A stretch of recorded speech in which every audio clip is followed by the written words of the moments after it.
साईं स्वामी जी महाराज की वाणी अलौकिक जगतों से।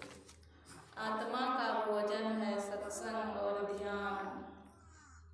गोस्वामी तुलसीदास जी महाराज लिखते हैं, आज्ञा सबना सुस साहिब सेवा। गुरु महाराज का वचन में भी है, सत्संग नित और ध्यान नित रहिए करत संलग्न हो। व्यभिचार चोरी नशा हिंसा झूठ तजना चाहिए। जिस तरह सैकड़ों काम छोड़कर आप स्नान करते हैं, हजारों काम छोड़कर भोजन करते हैं, उसी तरह से सत्संग और ध्यान का समय जब हो जाए, संसार भर के काम छोड़कर सत्संग और ध्यान कीजिए। ऐसा जब करेंगे तब प्राणी पावे कछुक। समय बांध बांध कर ध्यान कीजिए। ऐसा नहीं कि कभी नहीं किया। कहने का मतलब क्या है? सत्संग नित क्यों, ध्यान नित क्यों?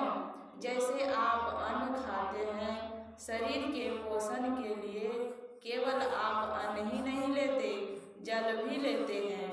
जल क्यों लेते हैं? इसलिए कि जल ही अन्न को पचाता है। जल की मात्रा अधिक होती है, उसी तरह सत्संग ध्यान को पचाता है। सत्संग नहीं करेंगे तो ध्यान होगा ही नहीं।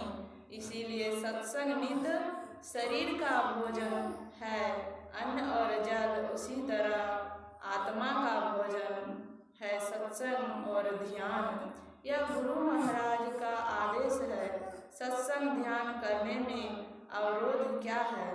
ये 5 पाप, बिना पंच पापों को छोड़े भक्ति पथ पर चलना तो दूर की बात है, उधर आप झांक भी नहीं सकते हैं। इसलिए पाप से बचना पड़ेगा। पाप से बचने के लिए सबसे पहले गुरु महाराज के वचन में है, खान पान को प्रथम संभालो। खान पान की संभाल करो। जो खाने योग्य नहीं है उन्हें नहीं खाओ, लेकिन जो खाने योग्य है उसे खाओ, लेकिन वह भी सच्चाई और